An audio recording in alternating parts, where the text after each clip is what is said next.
I'm Charles Balcer for Speak NJ. I'm here today with Richard LaRovere, a Jersey City native and an artist, a man who has been practicing his craft for the last 40 years. Richard's specialty is architectural renderings and drawings of streetscapes in the city that he's come to love. And also his work deals with many of the more prominent buildings and streetscapes throughout the metropolitan area in New York City and so on. So it's my pleasure this afternoon to welcome Richard. Richard, how are you? How do you do? So Richard, tell me, how did you start off on this fantastic journey of yours in creating all these beautiful renderings of houses and homes in and around Jersey City? Well, I guess I've had early influences. I knew Ted Conrad, people like Ted Conrad and Owen Grundy, who were very much into the local history, the local aesthetic, buildings and what local buildings meant in the area and how important they were in terms of our history, in terms of what they meant to people. And, you know, I got into drawing buildings as a major subject matter, major selling point in subject matter in my work. How did you get, when you were a young man starting out, did you have any formal training in architecture and so on, or what? I was pretty much self-taught. I have taken oil painting classes, painting landscapes, seascapes, portraits, and so on at the age of 15. The drawing part of it, I mean, drawing is sort of the meat of the art. You draw before you paint. Mm-hmm. So I guess I got into drawing more on my own. I never took drawing courses per se, but drawing helps you with painting, so they both go hand in hand. And I, at some point, just kind of concentrated more on the drawing than the painting. I started doing the pen and ink work full-time about 13, 14 years ago, and I probably have in the neighborhood of 400 drawings altogether that I've done for people, some of which you can see on my website. I have 121 images of some of the major pieces, New York City, Hoboken, Patterson, and Jersey City as well. But along that line, have you had exhibitions, you know, in galleries and museums and so on? The Newark Museum, Jersey City Museum, has a collection of my work. Most of my work is pretty much owned privately. I do commissions for people where, you know, that's all private as well.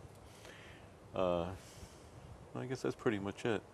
Well, Richard, in front of us now we have it's kind of a broad panorama of the Jersey City waterfront. I understand this is from a sketch you originally did for a large mural that hangs now in a newly opened restaurant in downtown Jersey City. So tell us a little bit about this drawing and what ultimately became the mural and what we see in this particular drawing. Well, what you see in the drawing is a improvised waterfront view, probably about 5 or 6 miles in all. It goes from the Central Railroad Terminal, Liberty State Park, going south all the way north on this side here to the 18th Street Viaduct in Hoboken, the Izod Stadium over here. Yeah. So it's it's sort of a compressed view. It's like that famous New Yorker cover. Yeah. And I consider it very unique and one of a kind and kind of a milestone in terms of showing the area. So this is the first type of mural that you've done of this size in a building, in a restaurant, right? The original mural is almost 20 feet long and it's 6 feet high. Wow, so that must be something for someone to look at and really enjoy and appreciate. Sure. Okay, let's just set this aside for a while. I just want to talk a little bit about that. And one of the scenes that I particularly liked that you did shows Journal Square. I would guess it was in the 1940s or so, which showed the theaters, the Lowe's and Stanley and State Theater, the old buses and Bickford's cafeteria and so on. Journal Square, of course, is a more modern version of what had been there, actually developed after the Jersey Journal building went to Journal Square from downtown Jersey City. And they took out an entire city block, actually, to create Journal Square. I'm also right now I'm looking at a streetscape you did of Montgomery Street facing Van Wars Park. It's a view from Jersey Avenue looking east. And really not much has changed in the time the streetcars, ran down the street. So except for the canopies perhaps over the awnings over the windows and the canopies over the doors.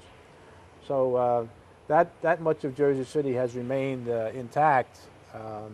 And again, as I mentioned earlier, that Owen Grundy, who was the city historian, had written several articles about the development of Van Voss Park and the type of houses that were there and the people who lived there. Yeah, the people who lived there. So that's a very nice view. And if you go to the Brownstone Diner in Jersey City, across from the new medical center, I actually did a large mural with a slightly different perspective, showing the same view of all the going from Montgomery Street all the way down, with the gas light and so on, showing the park, and showing the same view of all the brownstones. So that is on display in the Brownstone Diner? Yes. Wow. Okay. I'm looking at Dickinson High School, which I understand that this is modeled after the Tsar's Winter Palace in Russia. It's a very beautiful building, and it's in a very prominent place on the Palisade. And you can see the entire waterfront from Dickinson High School.